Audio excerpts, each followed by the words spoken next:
Welcome, everyone, to Mysteries of the Mind. For those of you joining me, I'm so excited to have you. This week is the second part of our series talking about dun dun dun dun dun dun dun aliens.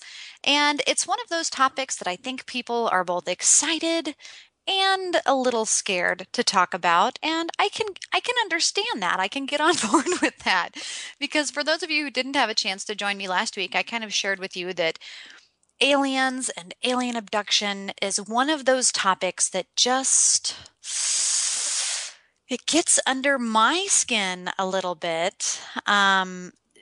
It's one of those, I'm paranoid about it because I truly feel like I don't subscribe to coincidence, right? So I believe in synchronicity. I believe in kind of the higher powers that be, if you will, kind of selectively choosing what comes in and out of my life. And whether it be who I sit next to on the plane at a paranormal convention and it's, Mr. Walton, and we talk about his experiences, or I get in touch with someone through a college professor and my journeys through hypnosis, and I'm put with Dr. Leo Sprinkle and we talk about soul samples and alien psychic research, or I work with hypnosis regression and I start to get these cases that take me to government conspiracy related things, talking about reptilians. And then, of course, later I'm talking with my good friend Scotty, who's writing a book on the subject, and we're talking about clients that I've dealt with. And aliens is just kind of one of those common themes. And it's also kind of scary because for those of you who do subscribe to the belief of aliens and alien beings, you kind of wonder if you've been chosen, right? You kind of wonder if the reason that you're so interested in quantum physics, or the reason you're so interested in aliens and UFOs and government conspiracies, is because perhaps you share the belief. Do you share the belief? Are you listening right now because you believe at some point you may have been abducted, or you've heard someone's stories of abduction, or you've heard lights, seen things, experienced strange phenomenon, and you're just not quite sure?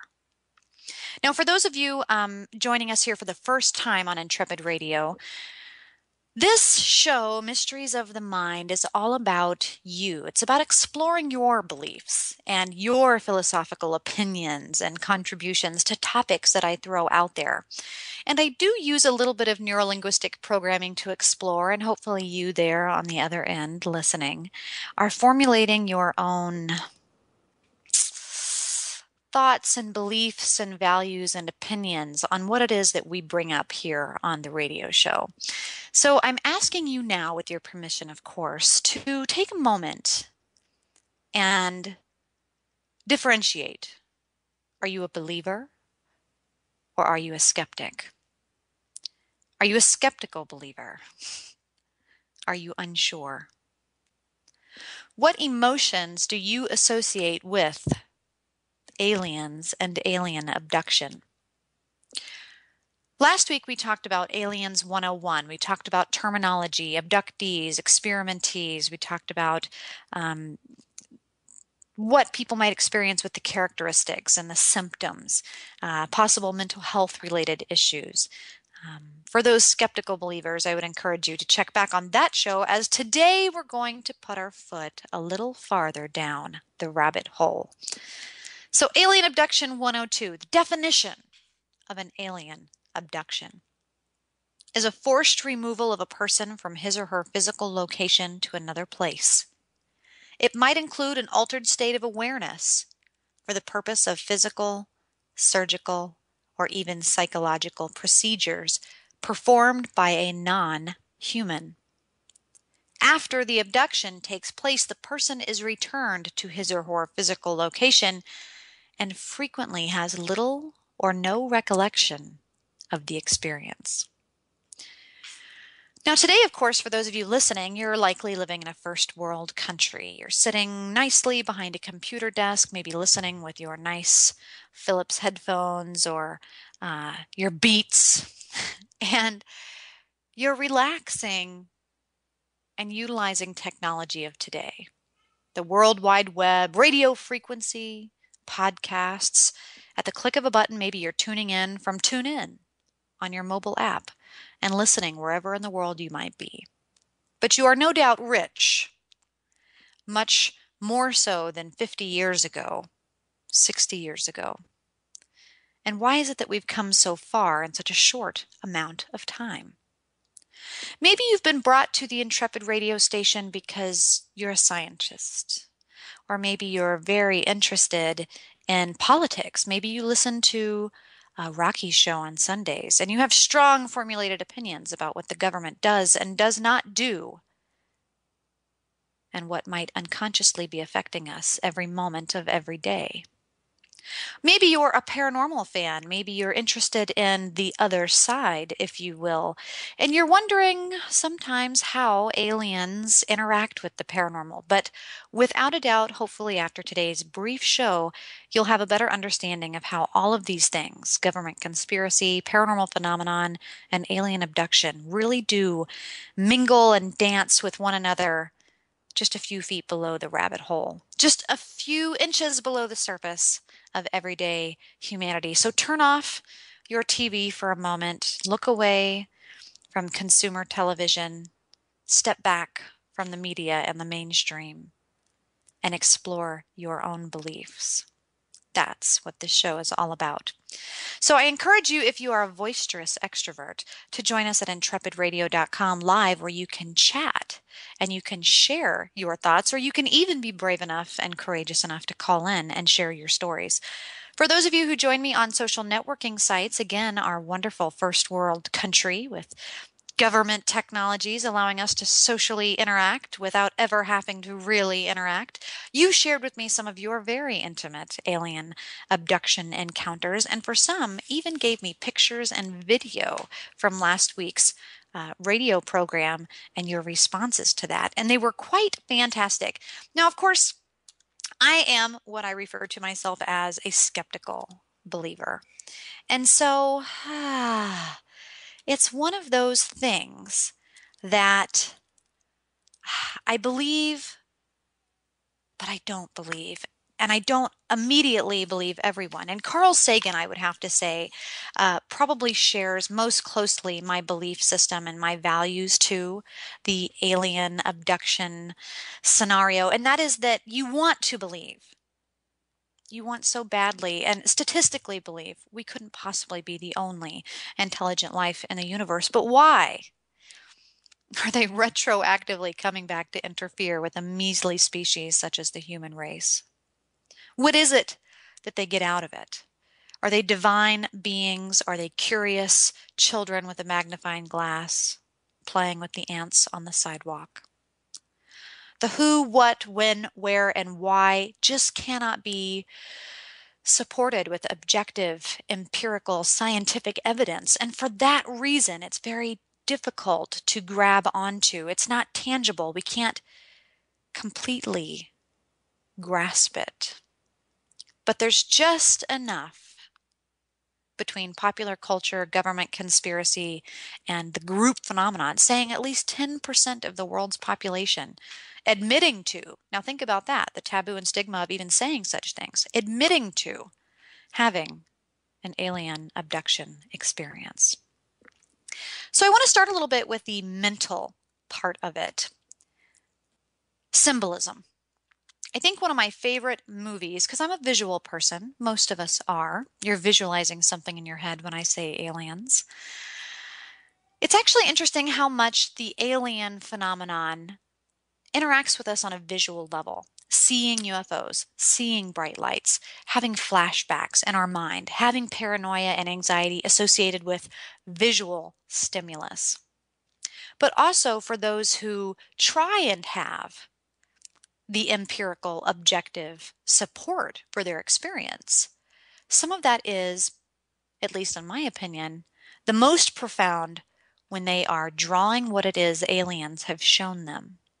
Can you imagine having an alien abduction experience where someone is giving their narrative and they say, "Here, give me a piece of paper," and they start dissociatively just drawing, frantic, pen to paper, and they're scratching and they're drawing, and they hand you this sheet. And it looks like something you've maybe never seen. Or maybe you're John Ward, an Egyptian archaeologist, and maybe you've seen similar hieroglyphs, symbols, star charts. That's one of the most common characteristics when we're looking for those objective, empirical pieces of evidence, star charts. People that believe they've been visited, that they've been abducted, and they bring with them intelligence from this intergalactic species that is trying to give us a civilization, a sign, a message, a warning. It's usually a warning that something else is out there, and that, of course, the human race, and this is not a surprise, is doomed. That we are destroying our home planet, we're destroying ourselves, we're more like a virus, and we need to stop. And so we're going to talk about the intentions later, but the star charts themselves are fantastic. They both look like Mayan glyphs and Egyptian glyphs and glyphs that you might see from Sumeria all the way, just all around the world, different time periods where you're thinking, holy cow, does this person have like this great big grand hoax scheme where they've looked at these kind of things? Because sometimes, usually it's done under hypnosis, and a lot of the times the person is so paranoid and anxious that they are really hesitant to share their star charts. It's not like they're looking to write a book and get rich and famous, or that they even want media attention, but that they want answers. They want relief. But the star charts are one of those things that have become a unique, consistent piece of strange evidence that we associate with abductions. But let's talk about further symbolism. Now, if you're tuning in, maybe you're someone who really appreciates popular culture and you really have watched your fair share of alien movies in Hollywood today. There are hundreds. I'm telling you, hundreds. The Alien franchise and science fiction and even horror is huge. Everything from what we might associate to Sigourney Weaver and Alien, and seeing this H.R. Geiger inspired creature in our nightmares, to Predator, you know. But there are huge box office hits, and there are also small, tiny non-hits. I mean, you've got things like Star Wars, which is obviously about intergalactic concepts, but then you have things like Gremlins and Critters and kind of offshot alien movies. But then you also have kind of the docu series. You've got shows like The Gray, or you've got movies like The Fourth Kind. And these are interesting. Movies, Prometheus, Alien versus Predator. These are some of the new ones, but there are so many more. Many more. What a horrible. I just am not even thinking today. I'm really into the show and I'm just not even thinking. So I apologize, grammar police out there. There are just a ton of box office specials associated with aliens and kind of what culture. A good friend of mine, his name is Aaron Sagers, and he's one of those big head honchos that sits and interviews people on panels at like Comic-Con and Dragon Con. And he and I have shared some interesting conversations on the alien phenomenon in Hollywood with movies that weren't such big hits like District 9. If you've not seen District 9, it was absolutely fantastic. I thought it was very, very well done. Of course, everyone has seen movies like The Thing with Kurt Russell. Oh, bless his heart. And more Star Trek related movies, which obviously I'm a huge Zachary Quinto fan. I love the new series as well. But But movies like The Fourth Kind, E.T., they've really given us this visual of what we might believe an alien to be and what their intentions might be. But let's take a look at like The Fourth Kind. Not Close Encounters of the Third Kind, the dee dee dee dee dee, but The Fourth Kind. Um, and I love how she's doing this hypnosis regression at the beginning of the movie. And people start seeing something outside their window. It's a white owl. It's funny, I've never noticed that white owl before, but it's there and it's looking at me. And as I'm having the flashback, as I'm recalling the memory of the white owl, the symbolism, really, for those Freudians out there or those who appreciate psychoanalysis, the big black eyes staring at me, following me around the room. And I just stood there in the kitchen, looking out as it stared back. I can't remember how long I stood there. I can't remember how long it was watching me, but it's been there every night this week. And what's interesting is that our mind does these very interesting things sometimes, especially in domestic abuse, trauma survivors, alien abduction survivors. When there's an image that is so horrific that we just cannot rationalize it, that we give it a symbol, we give it an image, we have a little displacement, a little projection, and this wakefulness, this unconscious symbolism comes into play in our lives. In that movie, people were seeing their alien abduction experience as a white owl. Now, was it this telepathic power, a shape-shifting species that said, it can't handle seeing me? It can't handle the alien figure? Or maybe it doesn't have a figure. Maybe it's an interdimensional species, like some people sent me on their social network sites this week, that it just showed up as a strange phenomenon or anomaly in their pictures that they took, strange, fuzzy, heat-like frequencies in their photos. And so therefore it projects in our mind as a creature with similar associations to things that pop culture and Hollywood have suggested to us, these large black eyes. I love this concept of what it is people might portray their aliens to be. And for some, it's a complete void. It is so scary, it is so traumatic, it is so separate from anything, and so, dare I say, alien from anything they've ever experienced, that the memory leaves it as a void. And usually these individuals are very scared to explore both the unknown void in their mind, but because they know that void is there for a reason. It's not just a dark abyss. And that, of course, is very scary, but it's what is in the abyss. It's what has been taken and removed. What is so traumatic and scary that my own mind, as a self-defense mechanism, has simply emitted this moment. A timeline, a fragment, gone. So in hypnosis, that's one of the things that we do with regressed fear, is we do a guided hypnosis session to understand the symbolism, to understand the source, and to possibly shed some light on this void and this regressed fear. But of course, psychoanalysis heavily comes into play. So, of course, last week was 101. We talked lightly about those symptoms and mental health, but today let's go a little bit into psychoanalysis, shall we?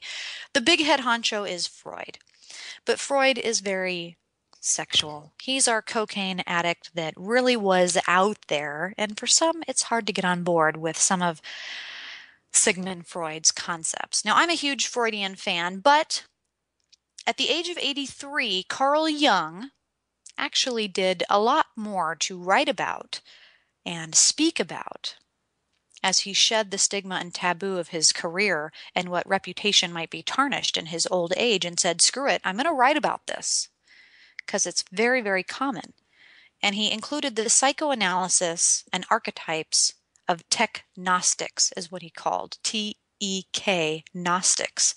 And it was about UFOs and the mysteries of aliens.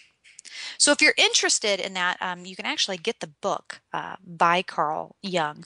And he talks a lot about the influx in the 1960s. Of course, you've got the Cold War, right? You've got these things going on in American culture wherein the UFOs increased in popular culture and writings and in Hollywood. But this fragmentation of the inner consciousness, he talks about trying to deal with the unexplained.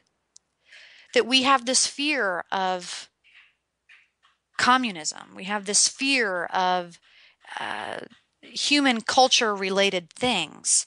We have this fear of something that is not tangible, but it's a movement over people, and it changes the way they act and the way they're controlled. And that if something were to come out of the sky and drop a bomb, that everyone's hiding under their desk and fearful of something in the sky, that they're actually this unconscious categorization of the UFO concept, the alien concept, that this is indeed alien, that the way our civilization and society is changing with immigrants, with the Industrial Revolution, with the advancements of technology and the obsession with war in America, that we are fighting change. That there's so much we don't know about ourselves and individualization and trying to figure out who we are as a culture while we, you know, cover up genocide of the Native Americans, and we say that we are a culture of Christians, but we are heavily, heavily influenced by war, greed, and politics, and that we're trying to figure out what exactly it is that we stand for. And understanding the self has a lot to do with this exploration of the unknown. And so Carl Jung talks about this fragmentation of the inner consciousness and dealing with that unexplained changes all around us, out of our control, as this projection of displacement of the alien abduction scenario. But then shortly after Carl Jung, because I want to kind of keep moving, we're going to delve further into this throughout the month here, but political scientist Jody Dean has some really great quotes that I want to kind of throw your direction, because of course this is about you. What do you think? Modern Americans have a feeling of alienation. Too much data and not enough to make any decisions.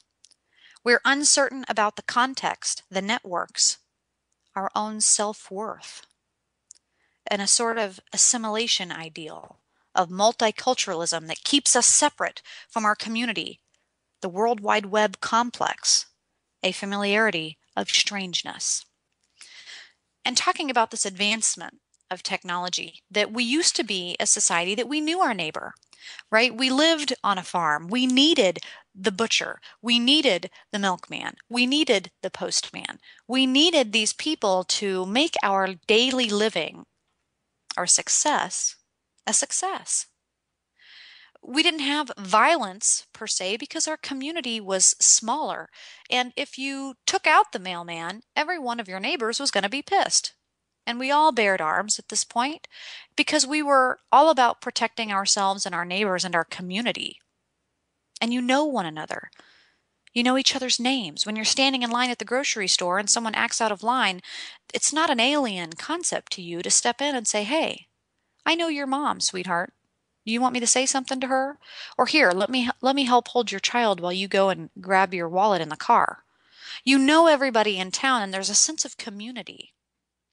But now with this technology that separates us, we can, with a click of a button, know everyone around the world, and suddenly we know no one.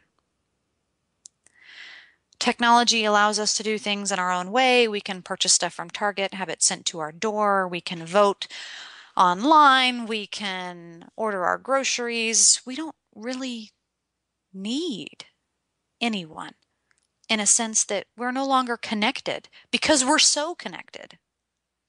We don't know our neighbor's name because we don't need them.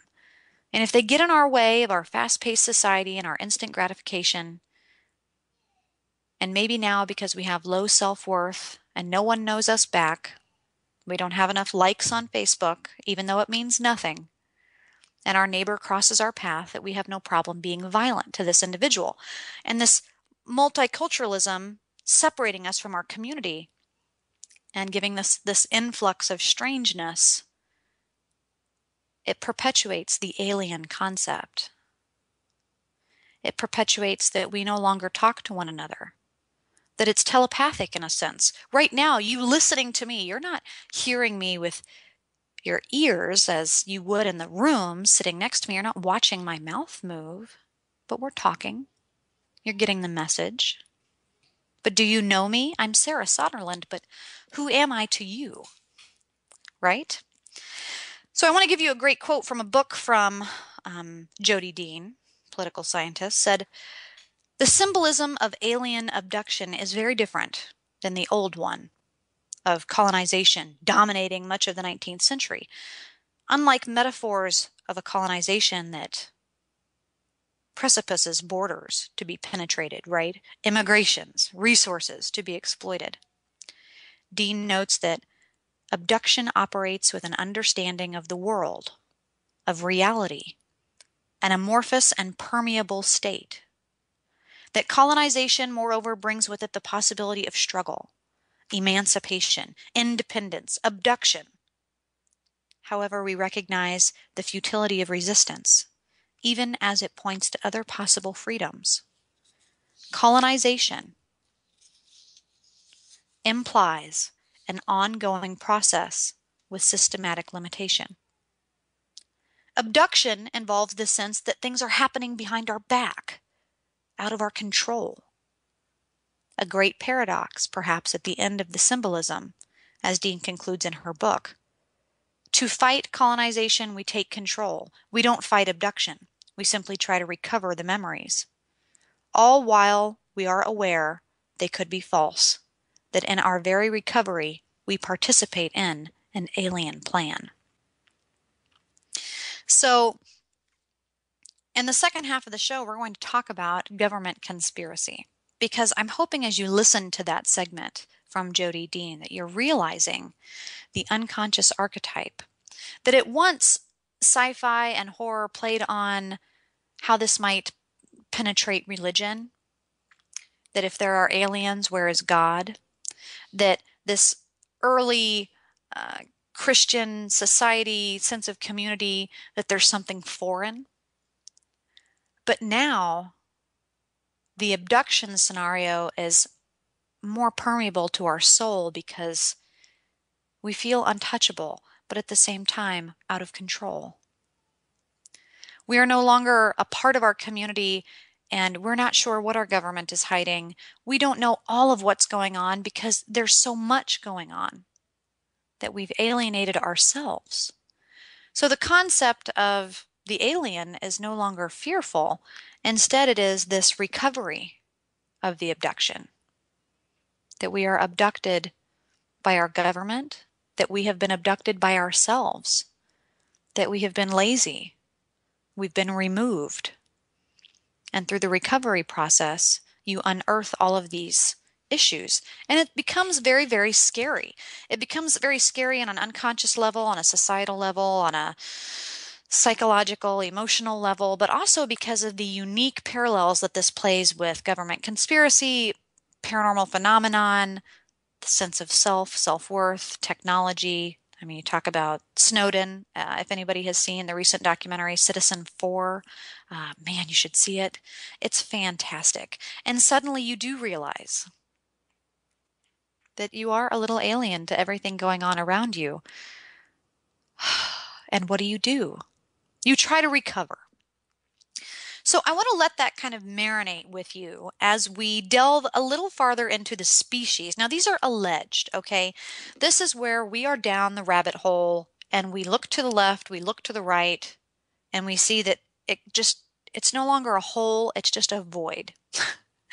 And you can go down this direction, or you can go down that direction, or you can go back up, and you're still in the darkness. But some directions are far more out there than others, shall I say. We're talking really out there. So let's just throw our hands to the wind for a moment. Let's let go of our chair. Let's float a little bit above the real world. the empirical world, the sane world, and for this brief 5 minutes, discuss lightly what it would be like if we were engulfed into the world of alien abduction. If we go to a MUFON conference and we hear these lectures and we hear the narratives of people who feel they've been abducted, and you're listening, trying to be as objective and open-minded as possible, that you might hear some of the head honchos, as we call it, in ufology, the big names in alien species. Now, there are books, there are dictionaries, there are lists of hundreds of types of aliens. But because we're going to mix and mingle in a little government conspiracy, I want to just give you the top 7. And I want to see if you can identify, maybe in popular culture, movies, some of these alien species. Why some movies utilize these, why some movies chose to hone in on one particular species, and whether or not it's just this perpetuation of an original story somewhere, or whether it's because alien abduction stories with modern technology are vastly spreading like a virus online and we just hear more about them. I want to leave it up to you. But here we go. The first one. This may not be so popular, but is the Syrian. Have you ever heard of that? The Syrian. Human-like, taller, blue, aquatic-like beings. Think Avatar. A peaceful advancement of positive technology said to influence the Egyptians, the Mayans, the Crystal Skulls, the Dogon tribe of Africa, Atlantis. And that these tall, human-like, beautiful Syrians exist. When you think of alien abduction, when you think of alien in your mind, what's the image that you get? Where did you get that image? What's the source? And do you know? Was it a movie you saw when you were a child? Was it a book you read? Was it a visualization you came up with? Was it some archetype, some Terry Brooks novel that you read? The Syrian is illustrated through a lot of Renaissance paintings about Christianity. Next, we have the very common, very popular, short grays, the big head, the black eyes. No mouth. They're telepathic. And these are highly associated with the abduction narrative. These short, gray, E.T., right? Close Encounters of the Third Kind. These placid, emotionless creatures that abduct us, interested in a hybrid, usually associated with the sex operations, the narratives of someone being invaded. Next is the tall gray, the 8-foot tall, slender gray creature said to rule over short grays, genetic operations. I think of Paul, I think was the movie. It's a tall, friendly, more intelligent version of the short gray, said to be from the constellation Orion, think Men in Black. And the tall grays, they could really care less. They could care. It doesn't seem to matter much to them. The fourth, now with this I totally think of Jim Henson and like the Dark Crystal kind of things, but also the recent Jupiter ascending in Hollywood phenomenon. Alpha Draconian. Ooh, that sounds like a good word, doesn't it? The Alpha Draconian. The taller reptilian, the warriors, the interstellar, interplanetary leaders of the common reptilian. They're clever. They can be 14 to 20 feet tall. The T-Rex-like alien that we see in Hollywood. The Alpha Draconian. And what I love is that they are not here on Earth. Instead, they leave the more common native reptilian warrior, the Earth-born, colonized draconian hybrid species. They're 5 to 8 feet tall. They're said to be chameleons. They're said to be a hybrid of royal blood, the Rh negative conspiracy, the greed-driven Blackwater conspiracy associated alien, thick in financial politics. When you hear of the Illuminati reptilians, this is the common reptilian. Then you have the ever so popular Anunnaki, the Planet X, Nibiru, gold miners of the galaxy, and that they fight the Draconians for Earth, that they want political control, they want to utilize the Earth-born species as a slave, and that the Anunnaki are all about mining gold. And they're greed-driven in a different sense, not so much financial control as the reptilians, but a control nonetheless. And then you have the Nordics, the Pleiadians, the Venusians, the tall, white, beautiful, humanoid, Scandinavian, blonde hair, blue-eyed, associated with enlightenment and peace. Some say they are inspired by the 1951 film The Day the Earth Stood Still. And the Nordics are also common with DMT, acid trips, interdimensional guidance. And lastly, the Anakim. And I wish Scotty Roberts was here in the chat room today. The Anakim, the Hebrew elder race, the giants, the Nephilim, the Grigori-inspired hybrid. So those are just 8 of hundreds of species. And these 8 are typically ones that we see throughout Hollywood. Maybe when you think alien, it's what comes to mind. It's likely that one of those 8 popped in your mind before I even described them. So now that you have that name, you can Google it and say, where did I get this? Or take a moment and explore it right now in your mind. Where did that come from? A lot of the times with alien abduction narratives, the first thing that you want to do is talk about intention.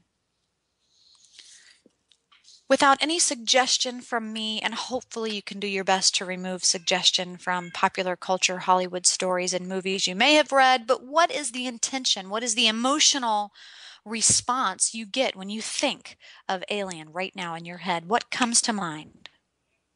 What do you see? What do you hear? What do you feel? And what's the intention? If you're not a visual person, if you're a kinesthetic person or you're an auditory person, perhaps you get a message. For those Whitley Strieber fans, Communion, The Key fans,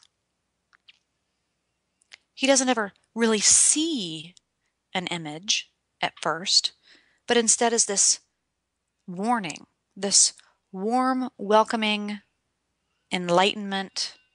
We're not here to hurt you, we're here to warn you. And you've been chosen. And now you have a purpose. Some of those popular symptoms that we talked about last week.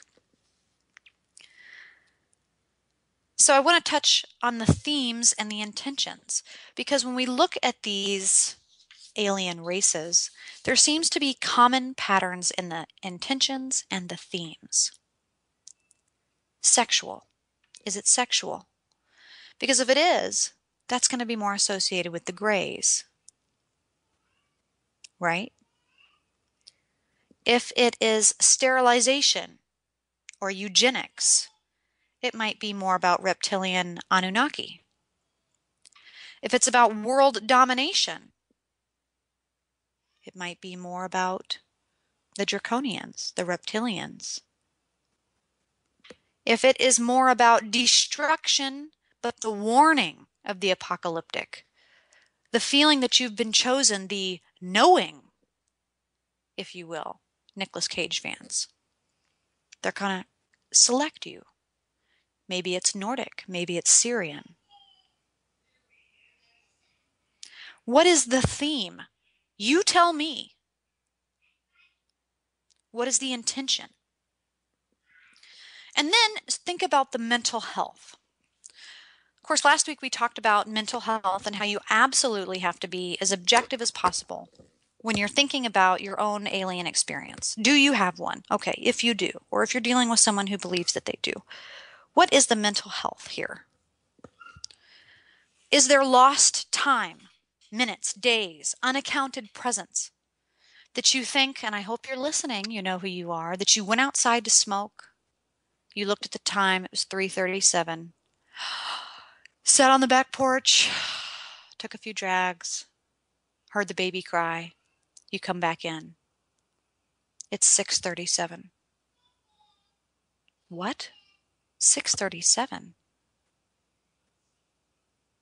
3 hours just passed? That's not that's not right. I must not be seeing the clock correctly. And 2 days later, you find yourself sitting, not really doing much.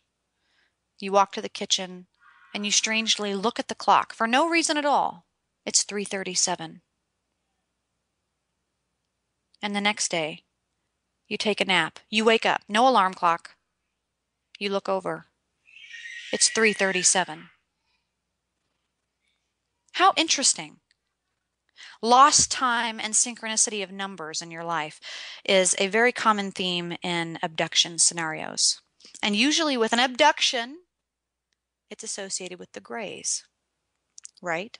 That we're being taken, that we're being abducted. Accidental awareness, like you see in the fourth kind. This thing staring at me. I keep seeing something outside my window.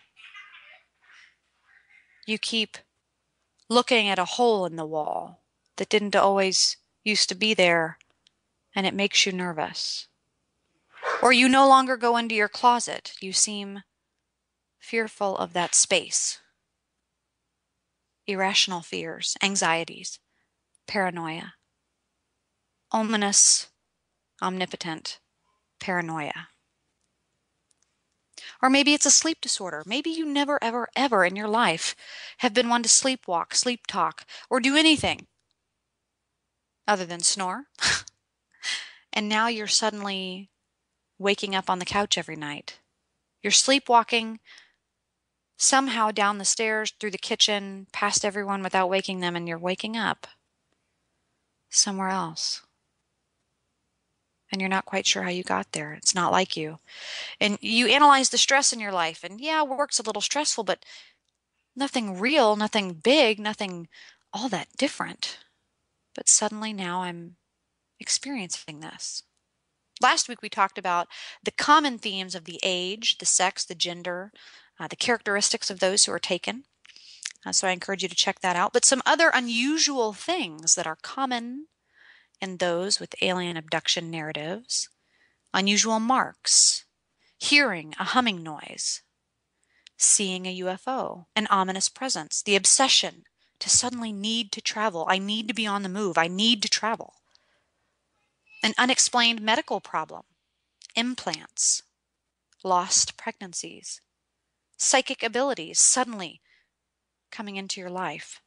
Visual anomalies, ball lighting, orbs, strange things in your photos. A prophetic feeling that suddenly you are special, that you are chosen, that you need to do something, you need to talk about this.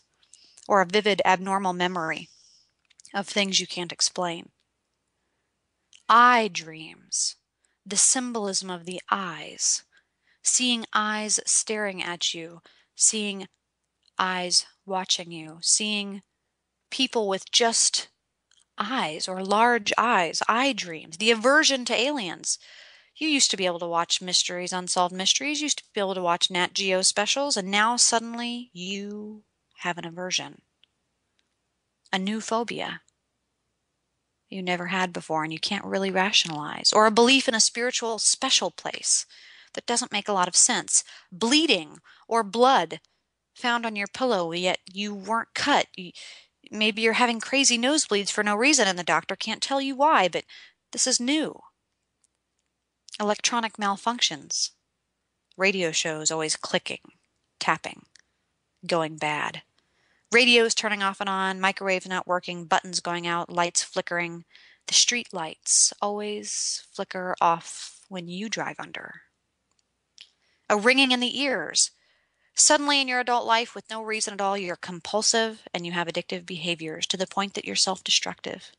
A fear of tight spaces, sexual and intimacy problems, apocalyptic dreams, no recall of certain stages of childhood.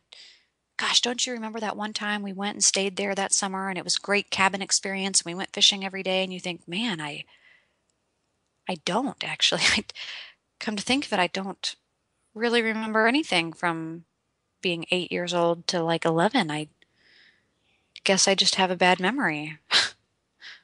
Flashbacks. Synchronicity in numbers. All of these things, and it could be some of these things, or it could be none of these things, perhaps. But just that you might have some strange occurrences that lead you to wonder more down the rabbit hole into alien abduction. Now, of course, last week we talked about treatment, group therapy, catharsis, and regression. But for those of you still listening, that means that this last 10 minutes, I'm going to throw at you some government conspiracies. Now, why in the heck would I mention government conspiracies? What does that have to do with aliens? Does it have anything to do with aliens? Well, I want you to be the judge. A lot of people, they think the government, of course, this group of elected officials, intelligent, special, educated, maybe they were part of the skull and crossbones, special fraternities of elite networking, rich people with access to such X-files we just don't know about. But that our government is there to protect us. Our government is a group of elected officials there to spend our tax money to explore things for the betterment of our society, to advance our society, to be a part of government defense, to keep us safe.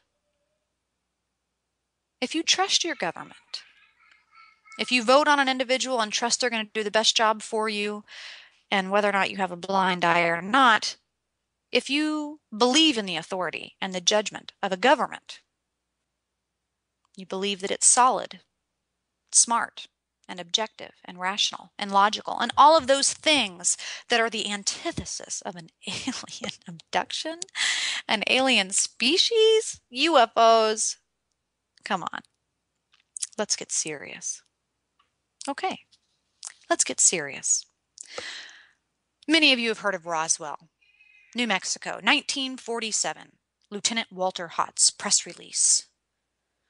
Thank you for the crash of the flying disc being found on a ranch and taken into possession by the 509th Bomb Group, the American Air Force and Military Intelligence at Roswell Army Airfield. This Roswell crash of an alien spacecraft, it went on the air. People turned the dial and listened to lieutenants in the Air Force talk about this, which of course quickly was covered up and later explained as weather balloons, or well, that was just for entertainment. It's kind of, let's just consider this an Orson Welles type thing, right? However, there's this time in 1947 that we quickly have the advancements in technology, these leaps, night vision, lasers, aligned fibers, chips, optics, reverse engineered crafts for travel. Think about 1940s and think about now. Why did someone at Roswell go on the air and say one thing and then the government came back and said, no, no, no, no, no? Well, a few years later, Area 51. Also, that's a big tourist attraction, right?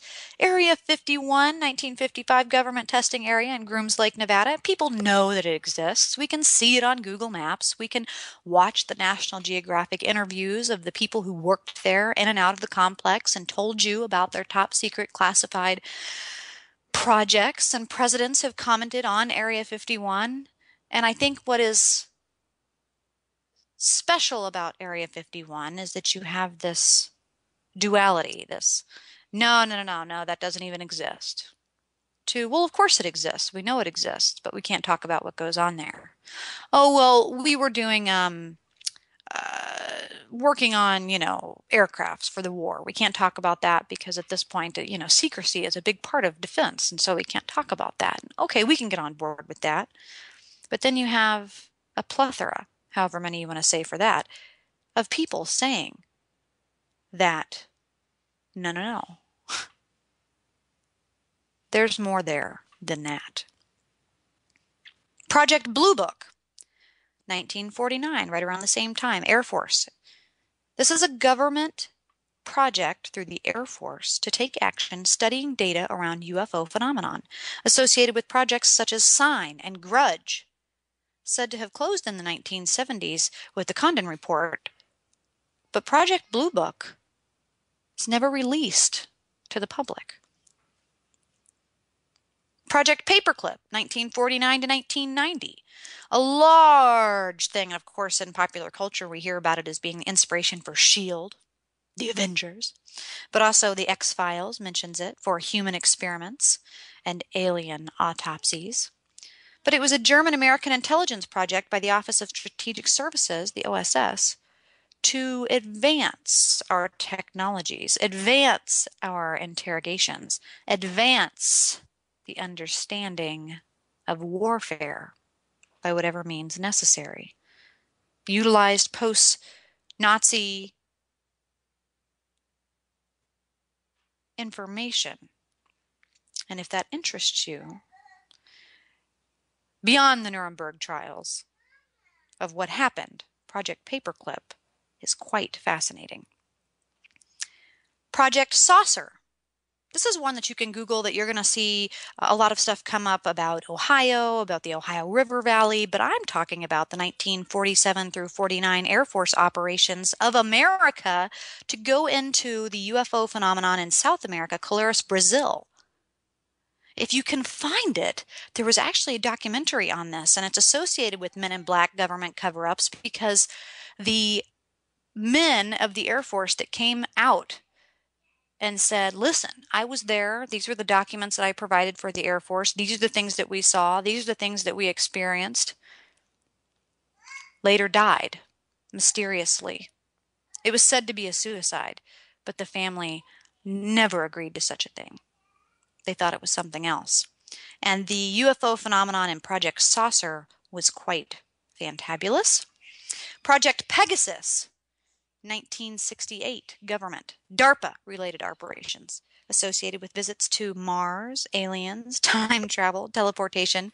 Project Pegasus I had heard about, but actually recently on social network sites this week, this was one that people brought up because they said, had you heard recently, just this September, just this month, 2015, that people are talking about Obama having been to Mars through Project Pegasus. Now, of course, here we are reaching out into the void of the rabbit hole, but have you ever heard of Project Pegasus? Did it exist? It absolutely did. But what was it? What did it do?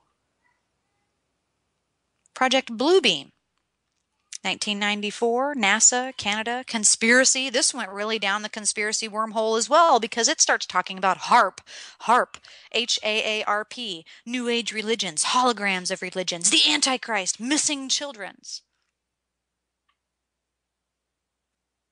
Air Force hubs in mountain ranges where we have conjured with reptilian aliens and have given them a certain amount of missing children so that they can give us technology to protect ourselves.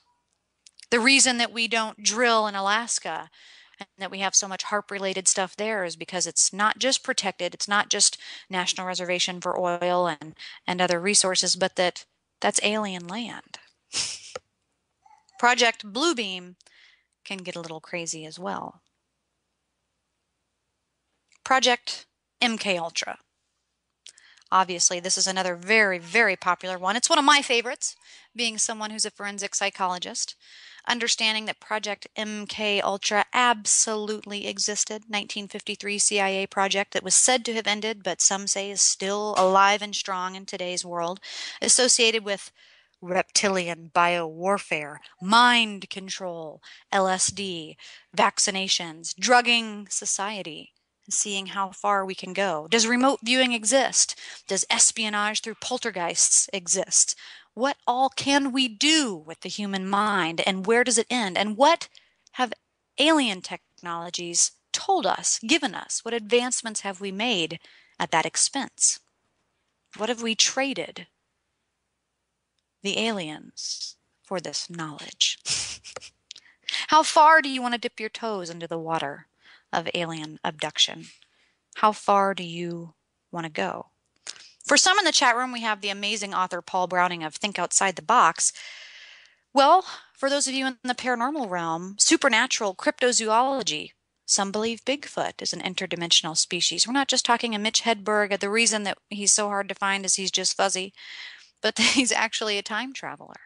Or that the Mothman, the omen of death, the fact that the Mothman seen in cultures all around the world, we know it best as the Richard Gere Mothman, Ohio River Valley collapse, but that people see it, and it's also seen with Men in Black. It's also seen with UFO sightings. Could it be that Carl Jung unconscious archetype symbolism? Could it be our worst fears? Could it be alien intervention? What does cryptozoology, paranormal phenomenon, government conspiracy, and alien abductions have in common? Could they be the same thing? Is it really about our perceptions? About our interests, our hobbies? Why have so many other first world countries and governments released their X-Files and the United States has not? When you Google things on the internet and you listen to this radio broadcast right now, is it censored? Do you believe it is or believe it isn't? What do you think?